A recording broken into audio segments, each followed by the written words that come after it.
பாடகி ஜானகி அம்மா இறந்து போறதுக்கு முந்தைய நாள் இரவு செய்த ஒரு சில விஷயங்களை பார்த்துட்டு அவங்க ஒட்டுமொத்த குடும்பமும் அதிர்ச்சியில மூழ்கியிருக்காங்க.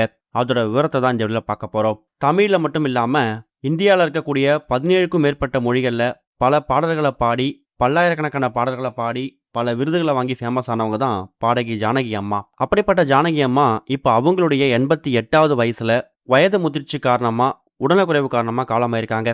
அவங்களுடைய உடல் மைசூர்ல இருக்கக்கூடிய அவங்க உறவினரோட சொந்த பண்ணை வீட்டில் நேத்து அரசு மரியாதையோட 30 குண்டுகள் முழங்க தகனம் செய்யப்பட்டிருக்குது. ஜானகி அம்மா அவங்கள பொறுத்த வரைக்கும் பல விருதுகள் வாங்கியிருக்காங்க.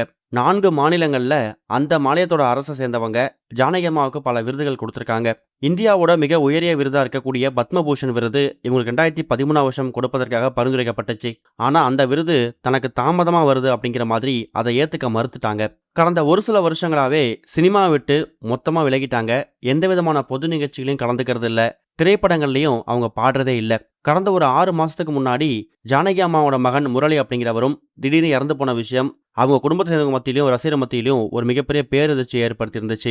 பையனோட மறைவுக்கு பிறகு ஜானகி அம்மா ரொம்பவே நொடிஞ்சு போயிட்டாங்க. சரியா சாப்பிடாம தூங்காம தான் பையன் நினைச்சு ரொம்ப வாடி போயிருக்காங்க. அதுவே அவங்களோட உடல்நல பிரச்சனைக்கு ஒரு பெரிய பிரச்சனையா மாறிடுச்சு. கடந்த ஒரு சில மாதங்களாவே படுத்த படுக்கையா இருந்திருக்கக்கூடிய ஜானகி அம்மா அப்பப்ப அவங்களுக்கான சிகிச்சையை எடுத்துக்கிட்டு ஓரளவுக்கு உயிர் வாழ்வதற்கான அந்த நாட்களை தள்ளி போட்டிருக்காங்க.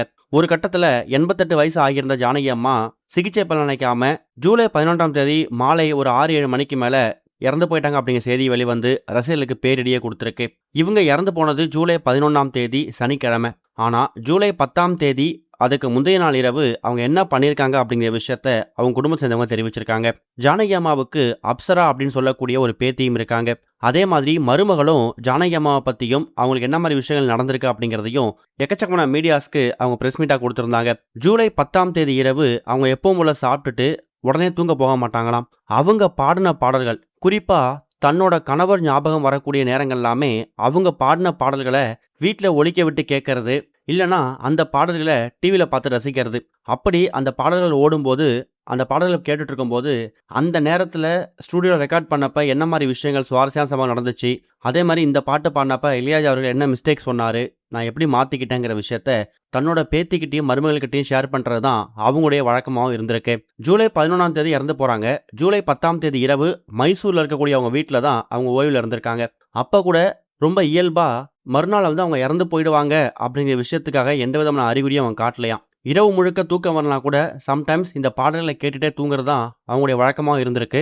அப்படி தான் இறந்து போகிறதுக்கு முந்தைய நாள் அவங்க இருந்திருக்காங்க. ஜூலை 11ஆம் தேதி உடல்நிலை மோசமாகி அவங்க இறந்துட்டாங்க. இது வரைக்கும் கனெக்டிங் டிவிக்கு சப்ஸ்கிரைப் பண்ணனா மறக்காமல் சப்ஸ்கிரைப் பண்ணிக்கங்க.